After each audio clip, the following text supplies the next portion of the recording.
What's up, YouTube? Welcome to another episode of Kev Videos, True Stories.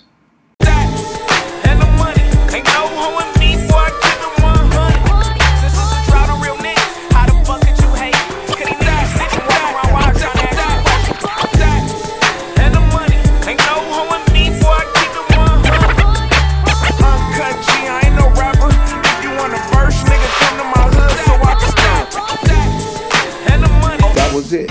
I never stopped banging. I started banging hard, then I got so hard till it was a shame. Welcome to another episode of Kev Videos, True Stories. Today's story is more so just a history lesson and dialogue from none other than your host, Kev Mac of Kev Mac Videos. I'm going to take you back in time because right now, what I'm about to say is very relevant toward those speaking ill toward the grid and those speaking up for the grid, those speaking for peace and those speaking against peace. I'm going to bring it full circle for y'all in this quick story. So back in 2008, Developing Options and Venice 2000 all got together.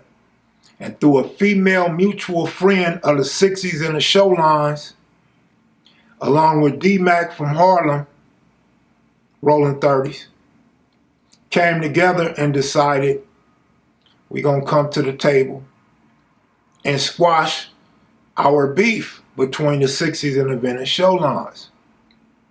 Now, if you know or don't know about the Sholines, gangs that come from Venice are very territorial. And the Sholines are no different. Wherever you go in West LA, deep in West LA, man, Venice Beach, parts of Santa Monica, the bowling alleys in Westchester, off of Lincoln and Manchester, bars, clubs, Westworld, sometime even the Fox Hill Mall, you're gonna end up squabbling the Venice Sholines. You're gonna get into it with the Venice Sholines. No ifs, ands, or buts about it historically from the days of my time out in the streets getting busy. That's just how it was. And so we always had this respect for the Sholines, but we gonna get down with the Sholine anytime we run across them. Not a whole lot of gunplay, wasn't no war, but constant squabbling, constant notoriety of big melees at these different spots. So we came together. We didn't sit down at no table. We didn't ask the young homies what you thought about this. We didn't ask no older homies what you thought about this. They put together a baseball game, and a lot of us participate in the game, and even more people came to watch the game. So in 2009, we played the Venice Sholines. Just for bragging purposes or historical purposes. The Sholines was beating us 8-2. They got a hell of a baseball squad, hell of a baseball players back then. You know, we all older now and people haven't really been playing games. The younger generations have taken the baton and they're participating now. But the Sholines, the best team hands down that we ever played in the last 30-something years. There has been no team better than the Sholines that we ever played. These dudes are good. These dudes are real baseball players, real athletes. And so we came together at Alondra Park, neutral territory for both of us. I think that was Alondra Park. I don't know. I think it was Alondra Park. But anyhow, they're beating us 8-2. 8-2 after 6 innings. And boy, our bats came alive. Our bats came alive. We scored a few runs in the 7th, a few runs in the 8th, and we're losing in the 9th inning by a run. And it's 2 outs.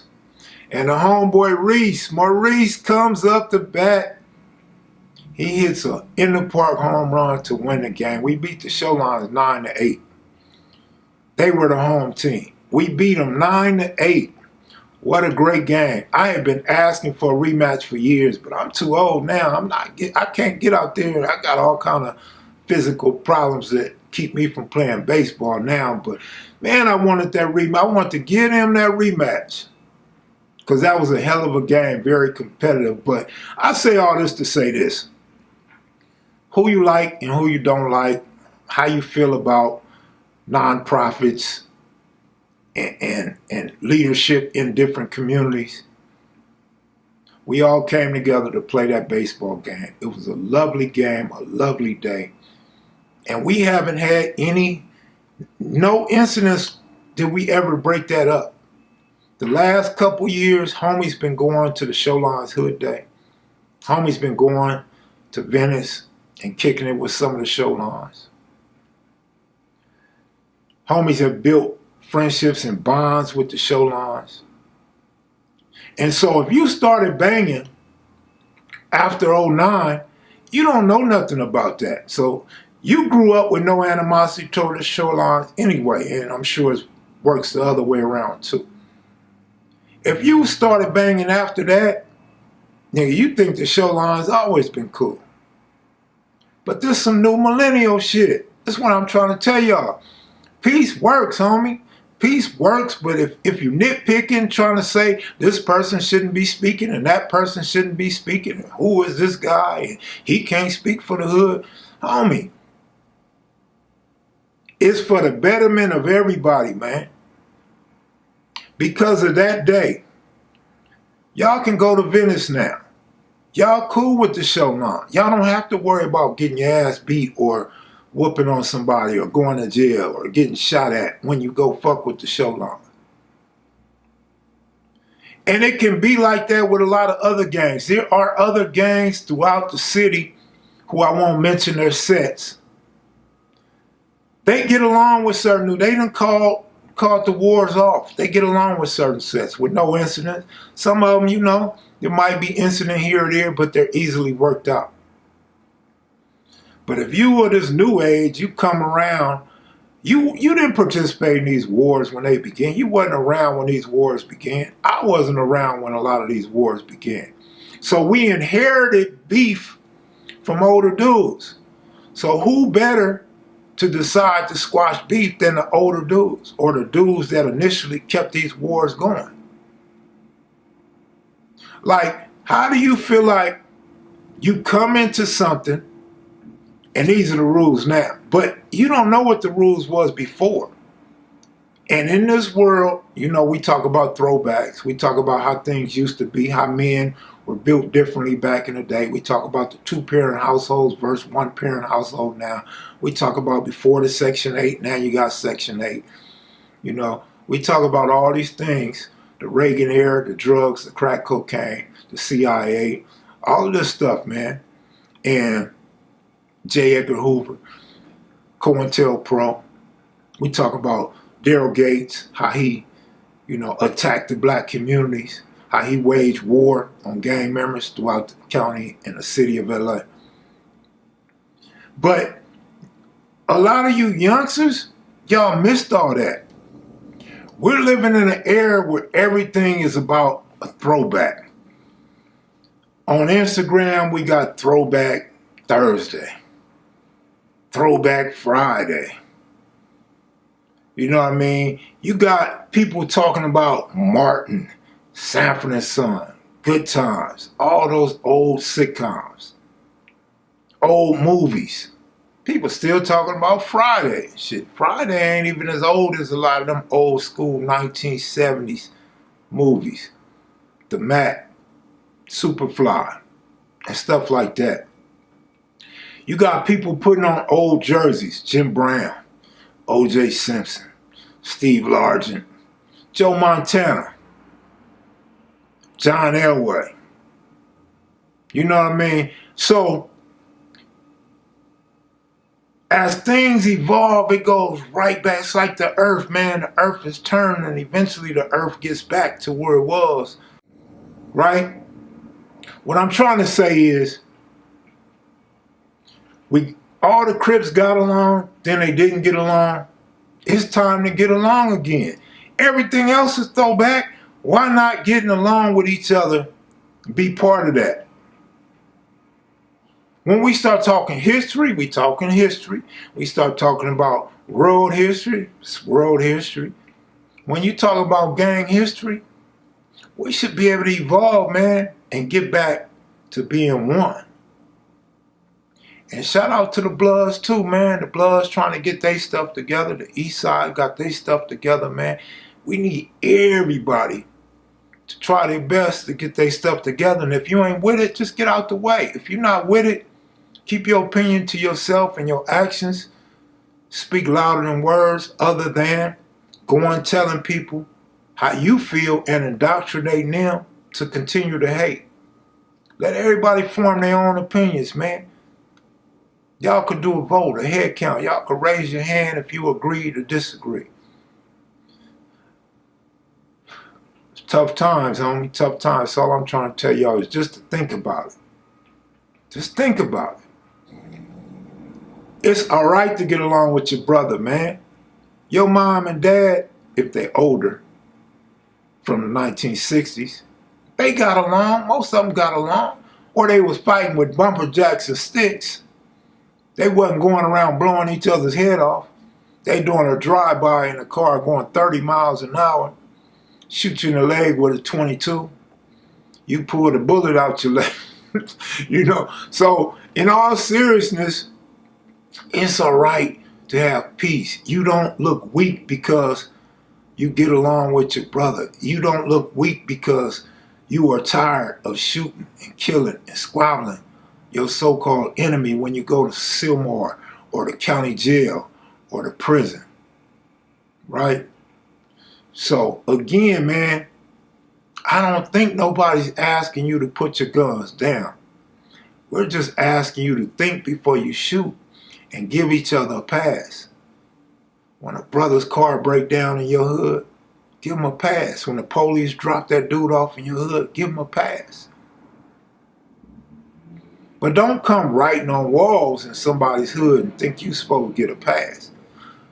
Don't go to these different places and you think you're being slick and you go shoot somebody or kill somebody, and now you put your homies, your G's, your peers, and your younger homies at risk of being killed because they don't know what you did. These dudes come back and retaliate, and now you got a couple homies dead.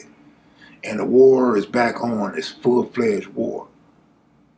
Basically what I'm saying is, the gangs in Los Angeles individually have already stopped warring with each other. There's a few recent sit-downs in Compton. There's a few recent sit-downs in the city of LA. And dudes are happy to call it off. It's a much safer zone, man. When you start networking, homie, doors, opportunities open for you.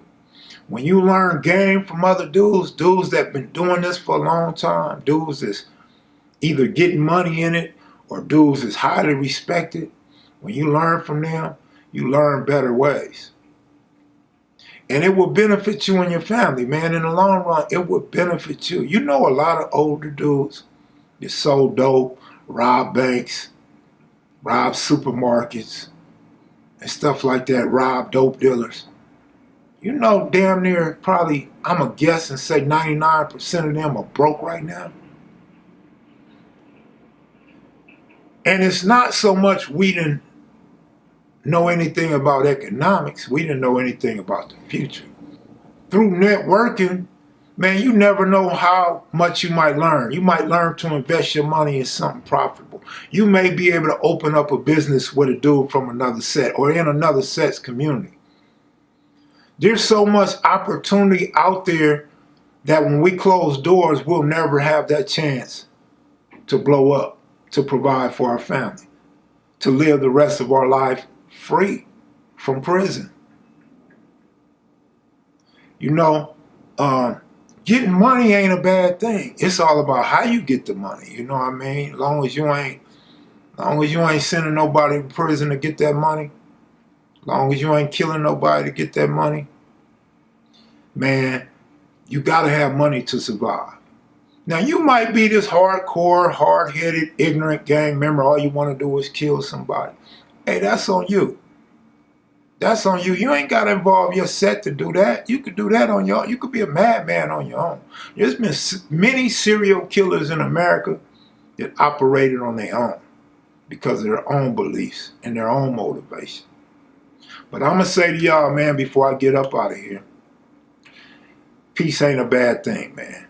Shout out to the Venice Sholine. Shout out to all the sets throughout the city that came together with a traditional rival and don't have beef no more. You guys are showing America a better way. Before I bore you too much, I'm out of here, y'all. Be sure to click that like button. If you're new to the channel, please subscribe. I tell all sorts of stories here, and I give my opinions on various situations. I'm out of here, y'all. I salute you all for watching. Peace.